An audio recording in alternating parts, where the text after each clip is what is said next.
everyone, today I'm going to be showing you how to make simple, healthy 2-ingredient cat treats. So let's get started. For this recipe you'll need 1 white egg and a 5-ounce can of cooked tuna. So one thing about the tuna is make sure your tuna doesn't have anything, but it should only be tuna and water. So make sure it's not tuna and oil or anything like that. A little bit of salt or vegetable oil won't hurt your cat, but just be careful what's in it. There could also be seasonings and other things, so just watch out for those kind of things.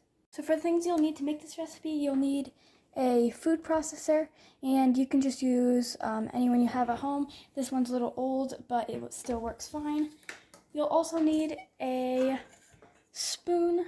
Any spoon will work, just to scoop out it and put it in the pan.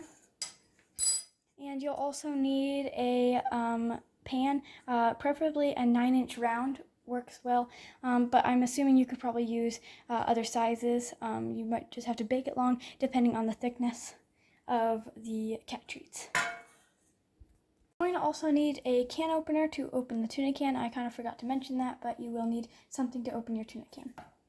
So you're going to start by opening your tuna can. If you are worried about getting anything on the counter, or you might want to put something down, I'm just going to try to go for it.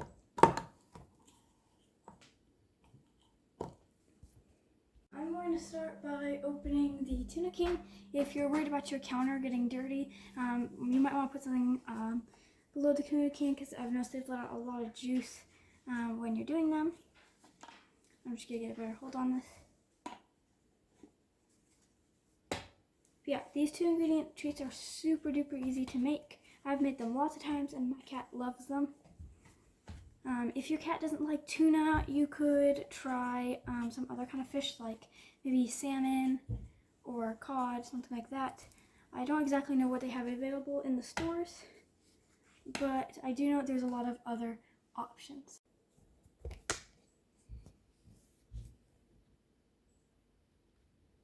What you want to do once you have your can opened, you're going to want to strain all of the juice out so that you only leave the tuna in there.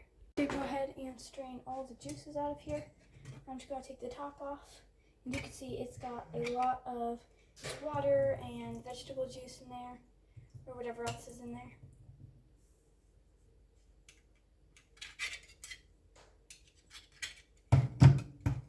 Yeah, the reason why you want to do this is because you don't want your treats to be super mushy or watery, and you really just want the dry piece of tuna.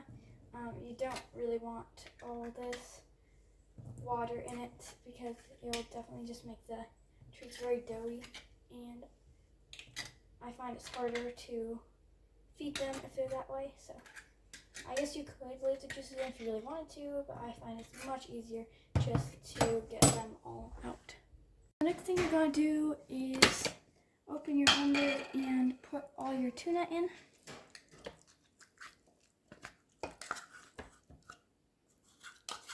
Make sure you get it all out. This is going to make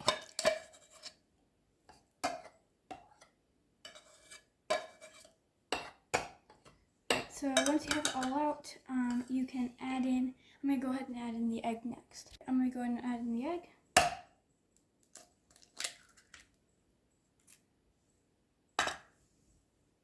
I'm going to go ahead and cap this up and start the blender.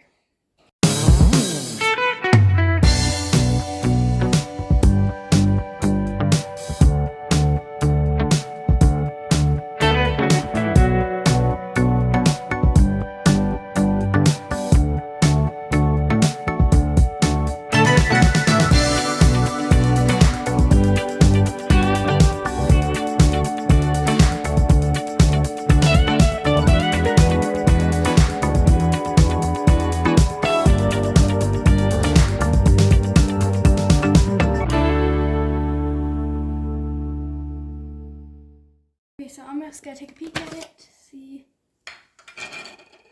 how it is. And you can see it's still pretty, it has a lot of lumps in it. It's definitely very thick. It's not quite ready. So I'm going to go a little longer. And you want to just kind of get it to a nice, like, smooth consistency. where there is lumps, but you can't see them very well, and it's a little more watery than this.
I'm going to check it one more time, and this is looking a lot better to me.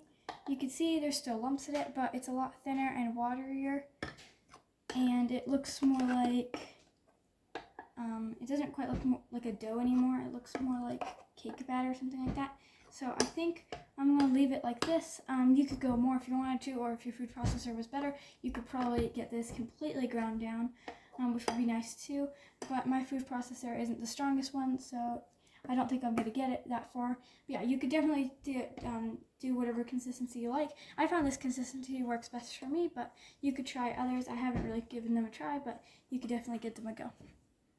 The next thing I'm going to do is I'm going to scrape this into here, and don't put any oil or grease or anything at the bottom of this. I've noticed this batter is not sticky, so you don't need it, and also it could be really bad for your cats, so don't put anything in it. And if you really do want to put something in it, you could use coconut oil or something like of that sort. But yeah, don't use any kind of spray. You could also try parchment paper. I haven't used that yet, but I find it doesn't really stick, so I don't ever really need it. But yeah, I'm just going to go ahead and scrape this into here.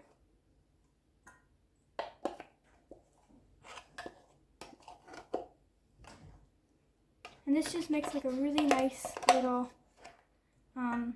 cat cake almost. I'm actually going to cut them into treat-sized bites, but this is just how I bake them. But afterwards, I'll come back and cut them into like, I'll use like a little cookie cutter on them and cut them into bite-sized pieces so that my cat Milo can eat it easily, because he has a very, very tiny little mouth. And he's kind of he's not the best at chewing either, so it'll be much easier for him to eat that way. So I'm just going to scrape. You're going to want just about every last little bit, and it's going to look like you don't have enough, but you want it to be really thin so that it bakes really nice and evenly. So I'm just going to scrape this out, make sure it's all nice and thin. You could give it a shake or whatever you want to do.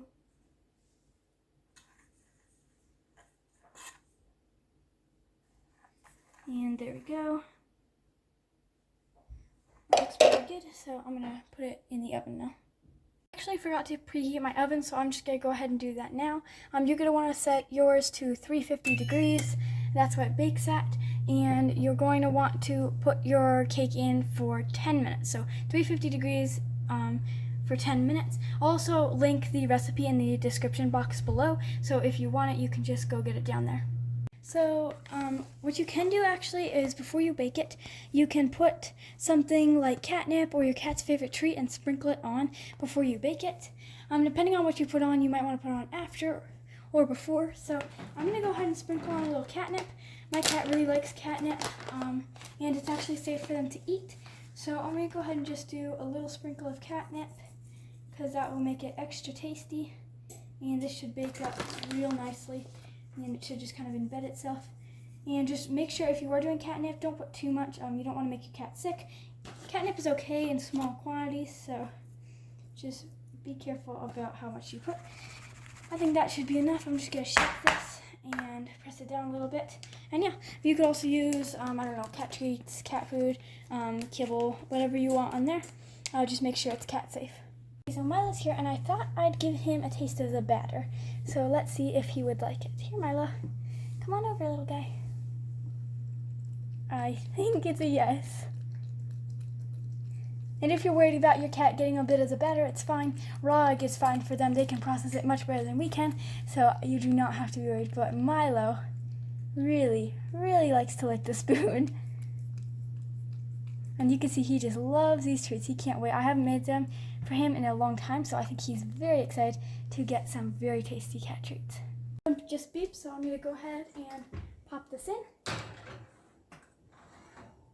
I'm also going to just set the timer for 10 minutes, and it will be done, so I'll see you when I take it out. Now all the cat treats are in the oven. I have some dishes to do, which is, I guess, just part of making cat treats.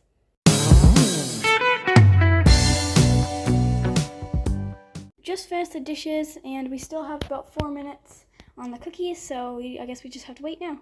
Waiting for the cookies, I thought we'd have some fun with catnip, because Milo goes crazy for catnip. I think I'm going to need the camera up a little higher. As I was saying, we're going to have some fun with catnip. Milo is going crazy, and if you don't have your own cats at home and you don't use catnip on them, I definitely recommend this. Some cats actually don't really care for it, but I've heard there's also something called silvervine that the cats that don't like catnip like the silvervine. So you could try that if your cat doesn't like catnip, but I think most of the majority of cats like catnip, right, kitty? Right, Milo? I mean, why not? It's so good. You can see Milo just loves this stuff, and he'll attack me for it. Like, here, what is it? Yep, there he goes. And like you can see, my bag is super ripped up because every time he finds this stuff, he just tears this bag to bits. And like, he's going crazy. Like, what are you doing, buddy? He's like hyper for this stuff. You're crazy for this stuff. So yeah. Hopefully the cat treats will be out soon. But yeah, I just want to show you how crazy he goes for it, because I think it's so funny how funny he is. Like, he just wants it so bad. Are you up? Oh yes, you really like that. Okay, are you ready for your cat treats? Yes, you sure like the batter. This is just fun. I don't know why. He just loves it. So cute. Just beeped, and Milo is very excited to get the cat treats out. So I'm just going to open this up and take the cat treats out, and you can see they're kind of golden brown on the edges, but it's very light in the middle, and that's exactly what you want it to look like. So I'm just going to set it aside and let it cool off.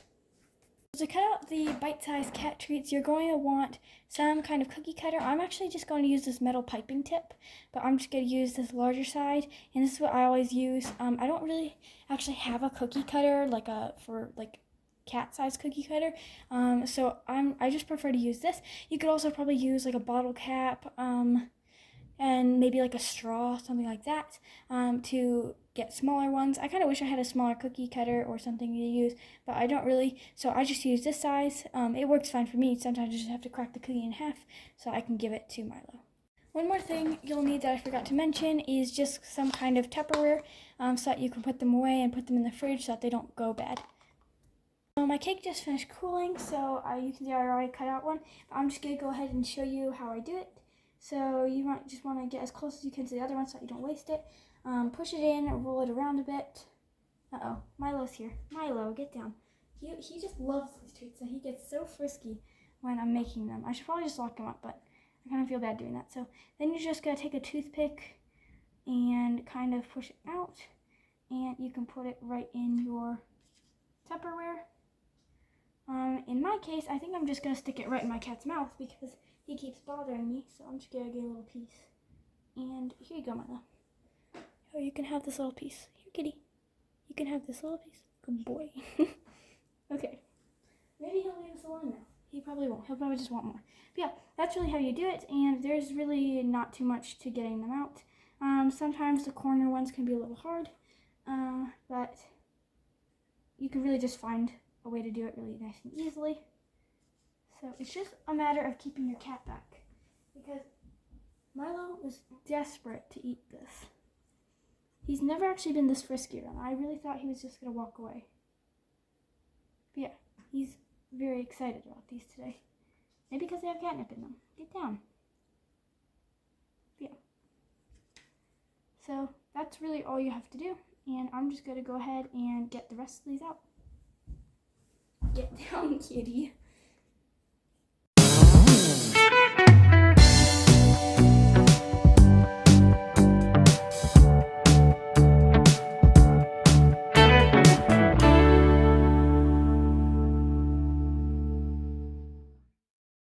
So I just finished pulling them all out and they came out super awesome.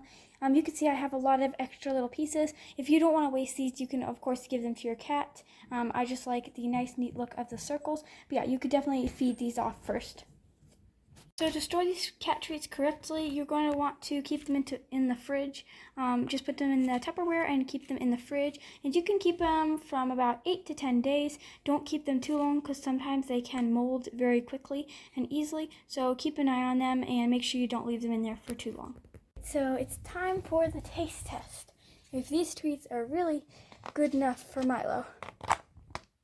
Are you ready, kitty?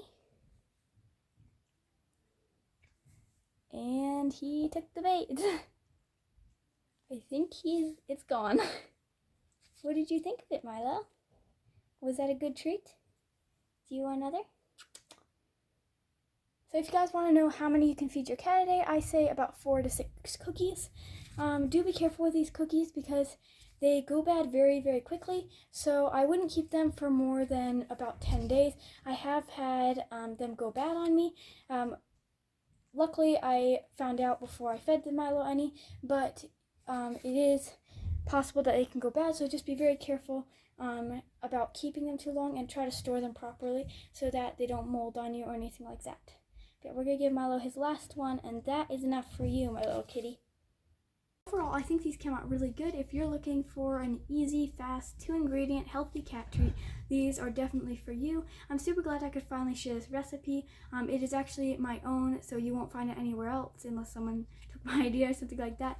But yeah, they also make a great present since Christmas is coming up. They're great presents for people who have cats. I've given them to lots of people, and all their cats really like them. If you like this video, please like and subscribe and go to my channel to see more of my videos. Thanks for watching.